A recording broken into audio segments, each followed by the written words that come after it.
So guys এরই মধ্যে আমরা চলে এলাম চিটাং রোডে এবং এইখানে যে বাসগুলো দেখতেছেন এই বাসে করেই কিন্তু আমরা সাভারের উদ্দেশ্যে রওনা করব এবং আশেপাশে দেখতেছেন কত লোক। তো আজকে ছিল শুক্রবার, এই শুক্রবারে কিন্তু মানুষের ভিড় তুলনামূলকভাবে একটু বেশি থাকে এবং বাসে ওঠার পর হাতে একটা কি জানি ধরিয়ে দিল। আসসালামু আলাইকুম সবাইকে, আশা করি সবাই ভালো আছেন। আলহামদুলিল্লাহ আমিও ভালো আছি। তো অনেকদিন পর ভাবলাম একটা ব্লগ ভিডিও করি, যেহেতু আমার অনেকদিন ফোন ছিল না, যার কারণে আমার আপনাদেরকে কোনো ব্লগ ভিডিও আপনাদেরকে দেওয়া সম্ভব হয় নাই। যার কারণে আজকে মনে করলাম যে আমরা সাভারে যাচ্ছি আমার বোনের বাসায়, তো আজকে একটা ব্লগ ভিডিও আপনাদের জন্য করে রাখলাম।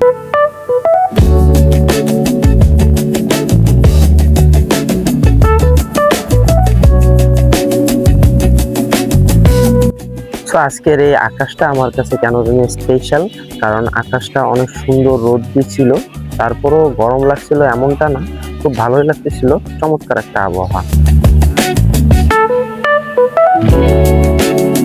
চারিদিকে বিভিন্ন শহর থেকে বিভিন্ন মানুষের মেলা, এই জন্য এক বাস্তবিক রূপ ধারণ করেছে এবং এই সময়টা অনেক সুন্দর লাগছে। ইতিমধ্যে কিন্তু আমরা বাসে উঠে পড়েছি, দেখতে পারতেছেন আমরা সবার সামনেই বসেছি এবং বাসটা মোটামুটি অনেক ফাঁকা ছিল, যদিও আমরা প্রথম যাত্রী ছিলাম। আমিও ভাবলাম যে একটু ভিডিও করি।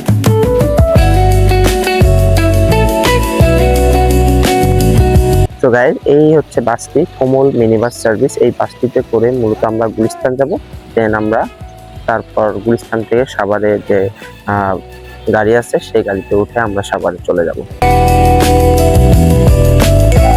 তো গাইজ, আমি কিন্তু খুবই এক্সাইটেড, কারণ আমি এই প্রথম সাভারে যাচ্ছি, তাও আবার আমার ফ্যামিলি সহ। তো গাইজ, যেতে যেতে একটা জিনিস আমার মাথায় এলো, হঠাৎ করে উপরে তাকায় দেখলাম বাসের উপরে মনিটর নাটক চলতেছে এবং এটি কিন্তু এখন বাংলাদেশে অনেক কম বাসেই দেখা যায়। দেখতে দেখতে আমাদের পরে যে যাত্রীরা আসলো তারা হচ্ছে এক বৃদ্ধ দম্পতি। বাসে উঠলে কেন জানি না এইগুলো ধরিয়ে দেয় হাত। আমিও মেয়েটিকে যথাসাধ্য চেষ্টা করলাম। সো গাইস, বাসে উঠে যে বিষয়টা আমার কাছে সবচেয়ে বেশি আকর্ষণীয় লাগলো, দেখলাম বাসের উপরে সিটে সোফা এবং আমাদের গাড়ির হেল্পার তিনি কিন্তু এখনো মানুষ উঠাচ্ছে, ডাক দিতেছে যাতে গাড়িটা ভর্তি হয় এবং তারা তাড়াতাড়ি চলে যেতে পারে।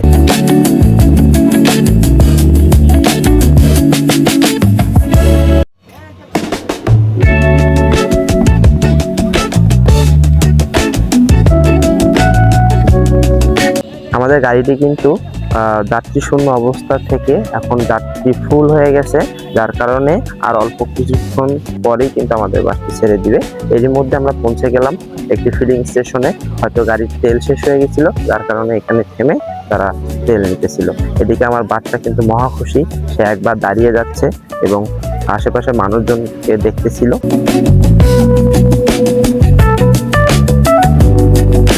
তো বন্ধুরা, এখন কিন্তু আমরা গুলিস্তানে আছি এবং এই গুলিস্তান থেকে আমরা পরবর্তীতে টিকিট কেটে আমরা সাভারের দিকে রওনা করব।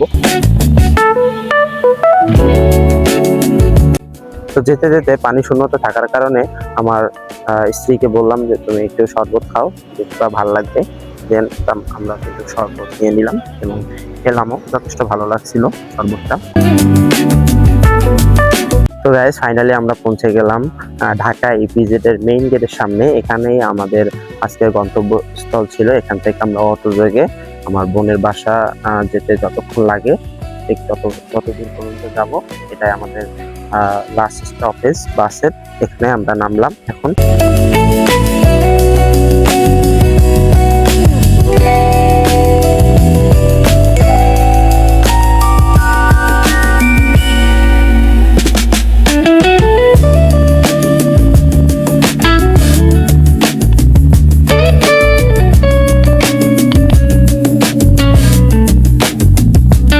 গাইজ, আমরা কিন্তু অটো যোগে এখন যাচ্ছি আমার বোনের বাসার দিকে।